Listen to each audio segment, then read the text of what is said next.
নামের মাধ্যমে আমাদের এই মেন্টালিটি চেঞ্জ হয়ে যায়। এখানে বলা হচ্ছে আপনি এখনই আমি বলবো যে আপনি কালকে থেকে নিরামিষ খান, নো, এটা কখনোই সম্ভব নয়। কারণ আপনার এই মেন্টালিটি চেঞ্জ করতে হলে অবশ্যই এই হরিনাম শ্রবণ করতে হবে। হরিনামই আপনাকে আপনার এই মাথার ব্রেনটাকে ঘুরাই দেবে। তখন আপনি নিজের থেকে বলবেন যে না, আমি আর এটা আহার আমি গ্রহণ করবো না।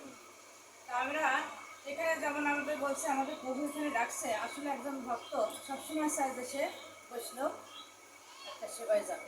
সে কোনো না কোনোভাবে যদি জানতে পারে যে অমুক জায়গায় একটা হচ্ছে, তখন সে ওখানে যাওয়ার জন্য উদ্গ্রীব হয়। তার কারণ হচ্ছে এখানে তো বলছে যে সাধুসঙ্গ সর্বশাস্ত্রে করে। তার কারণে সাধুদের কাজ হচ্ছে এরকম বৈষ্ণব সেবায় অংশগ্রহণ করা, সাধুদের কথা শ্রবণ করা। এর মাধ্যমে আমরা আস্তে আস্তে জানতে পারবো যে কীভাবে আমাদের পরবর্তী জীবন আমরা গড়তে পারবো। তা আমরা সবাই একসঙ্গে হয়েছি, কোন জায়গায় কোন কথা আমাদের কাজে লাগবে এটা আমরা বলা যায় না।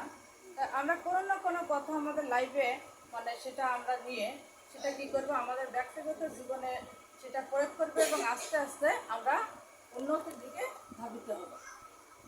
তা সবাই আমি অনুরোধ করবো আমরা সবাই যেন একাদশী ব্রত এবং ভগবান সম্বন্ধে যত ব্রত আছে, যেমন সামনে রাধাষ্টমী, একটা রাধাষ্টমী করলে কি হবে, 100 একাদশীর ফল পাওয়া যাবে, 1000 দুর্গা পূজার ফল পাওয়া যাবে। আমরা একটা দুর্গা পূজা করতে পারছি এ পর্যন্ত পারিনি, এবং সামনে কতদিন বাঁচবে সেটা আমরা জানি না।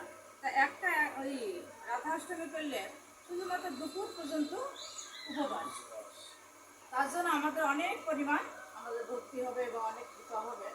তা আমরা এরকম ভগবান সম্বন্ধে যত ব্রত আছে আমরা সেটা করব এবং প্রতিনিয়ত আমরা হরিনাম জপ করব।